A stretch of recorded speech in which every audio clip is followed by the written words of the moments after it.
Let's go right on the with the plan and what black I do can eat. Look at all the robot. Let's go eat. Baby, you and me are a twist of fantasy. We'll go up and take a seat. Hold on tight. Situation critical. Let's have a million blocks of obstacles. You help me. Hai, Assalamualaikum warahmatullahi wabarakatuh. Perkenalkan, nama saya Anissa Irwanda. Saya dari mahasiswa Universitas Nasional. Saya dari jurusan Administrasi Publik di angkatan 2022. Sekarang saya lagi ada di semester 7.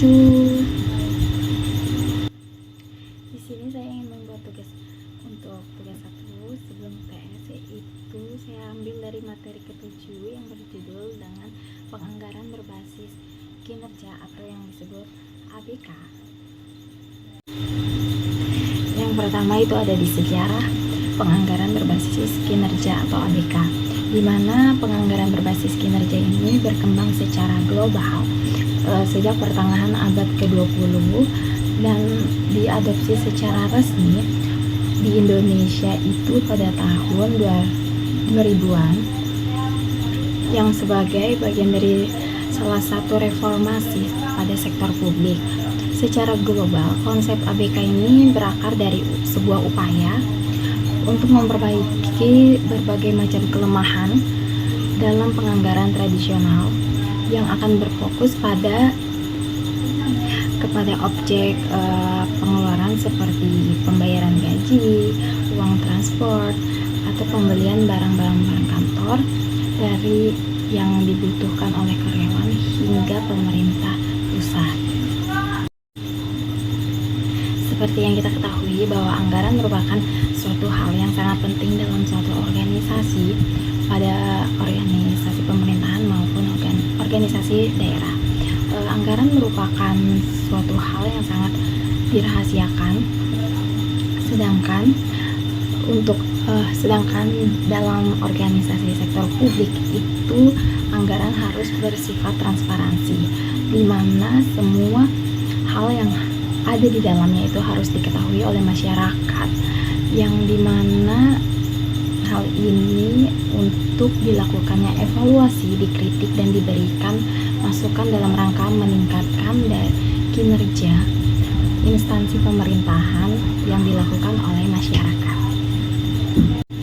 Oke, anggaran berbasis kinerja ini merupakan metode penganggaran bagi manajemen untuk meningkatkan setiap pendanaan yang sudah digunakan dalam berbagai macam kegiatan dengan keluaran dan hasil yang diharapkan akan berjalan secara efisien dalam pencapaian dari hasil keluaran tersebut. Keluaran dan hasil yang sudah dikeluarkan dalam target kinerja pada setiap unit kerja yang ada di instansi pemerintah. Dengan menyadari adanya kebutuhan dari berbagai macam pelaksanaan di pemerintahan yang akan mengarah pada upaya kesejahteraan masyarakat di Indonesia, maka dari itu pemerintah mengeluarkan Undang-Undang Nomor 22 Tahun 1999, yang dimana undang-undang tersebut diubah menjadi Undang-Undang Nomor 32 Tahun 2004 tentang pemerintahan daerah.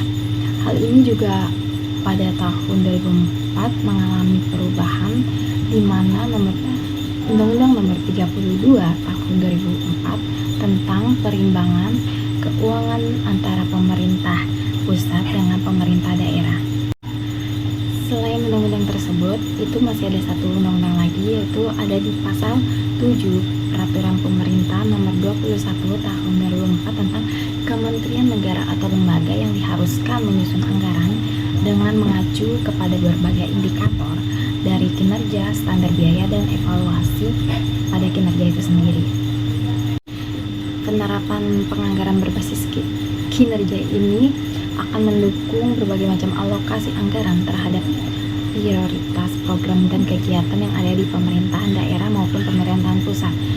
Sistem ini terutama berusaha untuk menghubungkan antara keluaran atau output dengan hasil outcome yang disertai dengan penekanan terhadap berbagai macam kinerja yang bisa dibilang itu akan berjalan efektivitas dan efisien terhadap anggaran yang sudah dialokasikan oleh pemerintah pusat ke pemerintah daerah.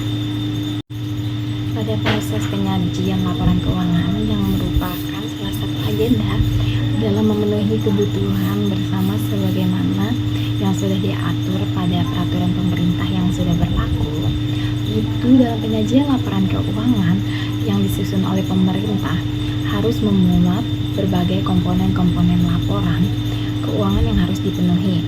Salah satu komponen laporannya itu ada di keuangan yang harus dipenuhi.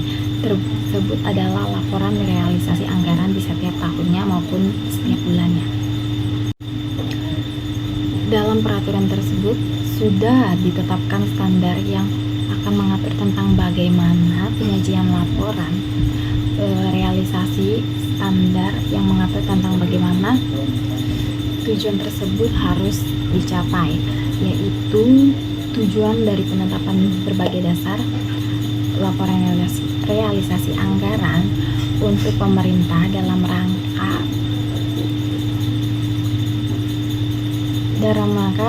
sebagai perwujudan pemenuhan tujuan dari akuntabilitas publik yang harus dibuat secara transparansi agar para masyarakat bisa mengetahui berjalannya proses dari penyajian laporan tersebut. Baik, sekarang kita akan masuk kepada dasar pikiran dari anggaran berbasis kinerja.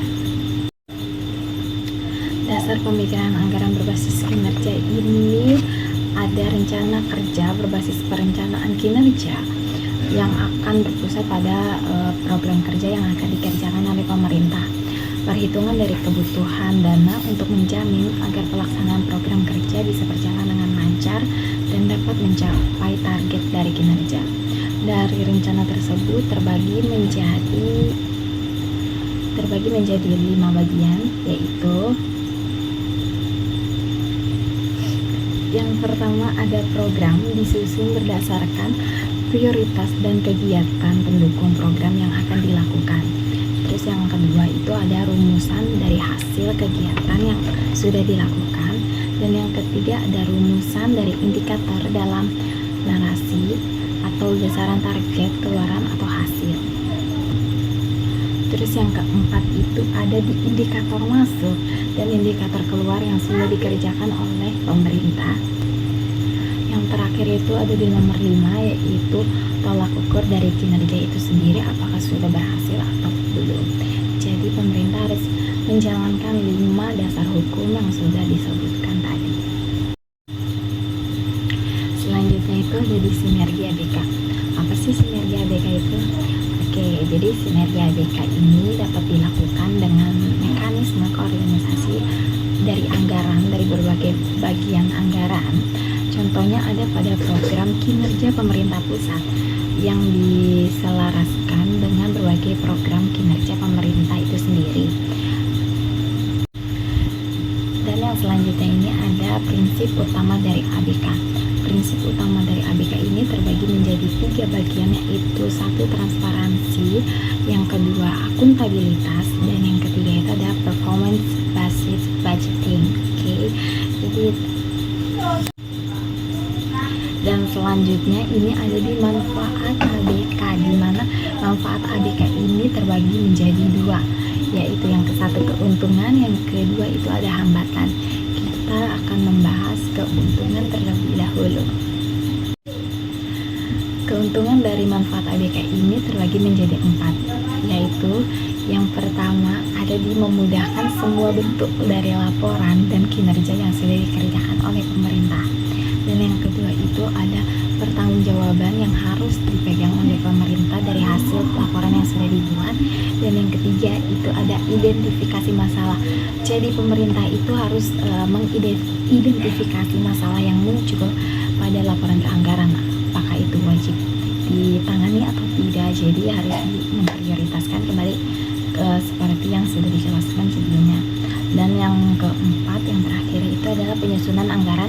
dari pemberantasan hambatan kinerja dan anggaran yang terjadi di dalam proses pelaporan atau penyusunan anggaran tersebut. Nah, dari manfaat ABK itu kan ada keuntungan dan hambatan. Dan sekarang itu kita akan membahas dari hambatan yang ada di manfaat ABK-nya. Di sini manfaat terbagi menjadi 3, yaitu yang pertama ada di kualitas dan kuantitas dari tenaga kerja pembuat laporan itu masih tidak memadai untuk membuat laporan. Yang kedua itu ada sarana atau aset pendukung yang masih belum memadai. Dan yang terakhir itu ada penempatan dari sasaran itu masih tidak tercapai tujuan yang sesuai dengan standar pemerintah yang sudah diterapkan pada undang-undang sebelumnya. Baik, sekian video presentasi saya tentang materi ketujuh, yaitu penganggaran yang berbasis kinerja. Saya Anissa Irwanda dari program studi administrasi publik. Kurang lebihnya mohon maaf. Terima kasih. Bye.